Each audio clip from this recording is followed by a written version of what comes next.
Hello student, hello all of you. हम आपको RBC class 3 की हिंदी करा रहे हैं, जिसका नाम है हिंदी सुमन भाग 1। ये आपकी कक्षा 3 की है, जिसका आज हम फर्स्ट अध्याय देखेंगे। पहला अध्याय देखेंगे जिसका नाम है अब ये चिड़िया कहाँ रहेगी। ये एक कविता है आपकी। इस कविता को हम पढ़ेंगे, उसके बाद इसकी जो भी एक्टिविटी और क्वेश्चन आंसर होंगे उसे हम करेंगे। तो आप मेरे साथ वीडियो मेरे बने रहिए। इसके फर्स्ट पार्ट में हम इसकी कविता को देखेंगे और सेकंड पार्ट में हम इसकी क्वेश्चन आंसर एक्टिविटी करेंगे। तो चलिए शुरू करते हैं। चैप्टर का नाम क्या है? अब ये चिड़िया कहाँ रहेगी। मतलब यहाँ पे एक चिड़िया की बात की जा रही है। एक चिड़िया का शायद घोंसला टूट गया है, तो वो जो बच्चे हैं जो भी है वो चिंता जताते हुए सोचते हैं कि ये चिड़िया का घर टूट गया है, तो अब ये चिड़िया जो है छोटी सी कहाँ रहेगी, इसके बारे में बात की जा रही है। तो चलिए शुरू करते हैं। आंधी आई जोर शोर से। आपको पता है बच्चों को जब आंधी आती है तो पक्षियों के घर टूट जाते हैं, इनके घोंसले उड़ जाते हैं। तो इसलिए कह रहे हैं जब बहुत तेज से आंधी आई है, डालें टूटी हैं झंकोर से। कह रहे हैं जब तेजी से आंधी आई है तो झटके से जो डालें हैं, पेड़ों की जो डालियां हैं वो टूट गई हैं।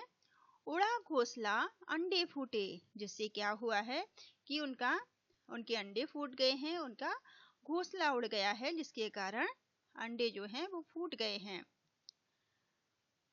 किससे दुख की बात कहेगी। अब कह रहे हैं जो चिड़िया है वो अपने दुख को किससे बताएगी।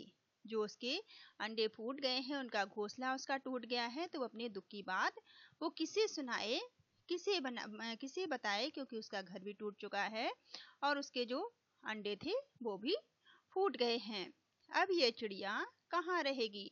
अब उसका घर टूट चुका है, इसलिए कह रहे हैं कि अब ये चिड़िया जो है वो बेचारी अब कहाँ पर रहेगी। हमने खोला अलमारी को, बुला रहे हैं बेचारी को। कह रहे हैं कि अलमारी को खोलकर चिड़िया को बुलाने का प्रयास कर रहे हैं, लेकिन जो चिड़िया है, पक्षी है, वो घर में या अलमारी में तो नहीं रह सकते। वो अलमारी में नहीं रह सकते हैं, घर की अलमारियों में वो नहीं रहते हैं। तो कह रहे हैं कि हमने खोला अलमारी को, यानी कि जो घरों में अलमारियां होती हैं, उन अलमारी को खोलकर चिड़िया को बुलाने का यहाँ पर प्रयास किया जा रहा है। चिड़िया को बुलाने का प्रयास कर रहे हैं, पर वो चींची कर्राती है। घर में तो वो नहीं रहेगी, लेकिन वो चींची करती है और कह रहे हैं कि वो घर में नहीं रहेगी। मतलब वो चींची करके घर में रहने से इनकार कर रही है। इसका मतलब ये है कि वो कहती है कि वो घर में तो नहीं रहेगी। अब ये चिड़िया कहाँ रहेगी। जब वो घर में नहीं रहेगी तो वो कहाँ रहेगी। घर में पेड़ कहाँ से लाएं, क्योंकि जो चिड़िया है, पंछी है, वो पेड़ों पर रहते हैं। तो कह रहे हैं कि अब घर में जो है वो पेड़ कहाँ से लेकर आए, कैसे ये घोंसला बनाएं, और कैसे ये घोंसला बनाएगी, इसके लिए किस तरह से घोंसला बनाया जाए, कैसे फूटे अंडे जोड़ें, और इसके जो अंडे फूट गए हैं इन्हें कैसे जोड़ा जा सकता है, किससे ये सब बात कहेगी। और चिड़िया जो है वो अपनी व्यथा को, अपनी पीड़ा को किससे कहेगी। अब ये चिड़िया कहाँ रहेगी, और ये चिड़िया अब कहाँ पे रहेगी।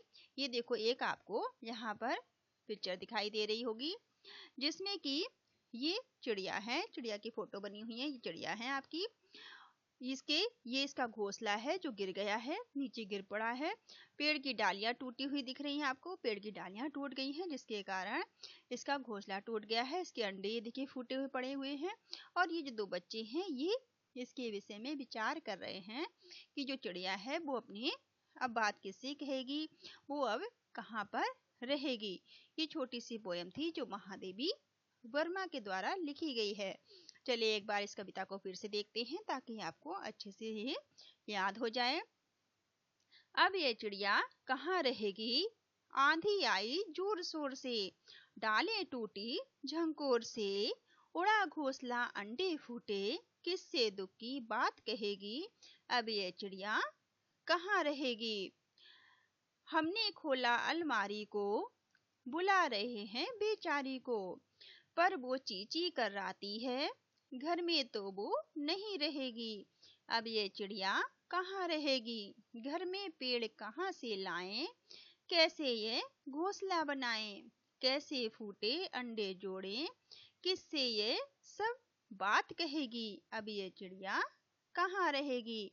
ऐसे ये दोनों बच्चे जो हैं वो बात कर रहे हैं। तो ये आपने ये छोटी सी अपनी पोयम देखी इस चैप्टर की। अब इसके बाद में आपके अभ्यास प्रश्न हैं और इस चैप्टर की कुछ एक्टिविटी दी गई हैं, इनको हम देखेंगे।